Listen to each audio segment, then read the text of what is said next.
हे 1947 हे संवत्सर आहे. शालिवाहन जो आहे ते शालिवाहनानं त्या ठिकाणी विक्रमादित्य जो आहे त्याचा पराभव करून त्या ठिकाणी आपलं राज्य स्थापन केलं होतं आणि म्हणून त्याला शालिवाहन शके असं आपण म्हणतो. अशा प्रकारे अनेक ज्या ठिकाणी आजच्या दिवशी त्या घटना घडलेल्या आहेत त्याचं एक प्रतीक म्हणून आपण या ठिकाणी पाहतो. हे ज्या ठिकाणी आपण बघतो गुढी उभारलेली आहे, एक काठी सरळ काठी आहे, आपल्याला सरळ मानेला जगायचं आहे आणि ताट मानेला जगायचं आहे. वर त्याने आपल्याला कलश दिसतो आहे, ज्या कलशामध्ये आपण पवित्र असं पाणी जे तीर्थ आहे तीर्थ आपण त्या ठिकाणी तीर्थाचा वापर करतो. वर्षभर त्याचा आपण त्या ठिकाणी तीर्थासाठी चांगल्या व्हायच्यासाठी पाण्यासाठी उपयोग करतो. म्हणून ते त्या ठिकाणी आहे.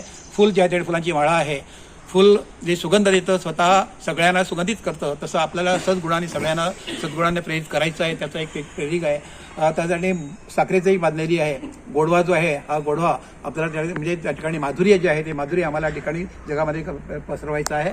तसं त्या ठिकाणी कडुनिंबाची त्या ठिकाणी आणलेली आहे. कडुनिंबा जरी कडू असला तर तो कल्पवृक्ष म्हटलेला आहे. अनेक रोग जे आहेत ते रोग त्याच्यापासून दूर होतात आणि त्यामुळे कडुनिंब जे आहेत ते आजच्या दिवशी आपण जर कडू खाल्लं असेल तर संबंध वर्षभर जे आहे ते वर्षभर आपण कडूचे अनुभव जे आहेत ते सहज आपण ते जे आहे ते झेलू शकू.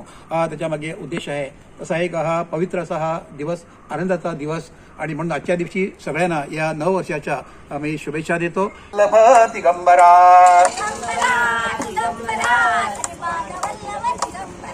ब्रह्मा विष्णू महेश्वरा श्रीपाद वल्लभ दिगंबरा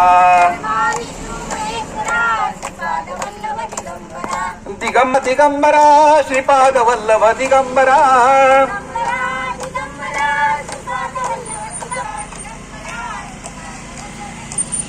ब्रह्मा विष्णू महेश्वरा श्रीपाद वल्लभ दिगंबरा श्रीपाद वल्लभ दिगंबरा दिगंबरा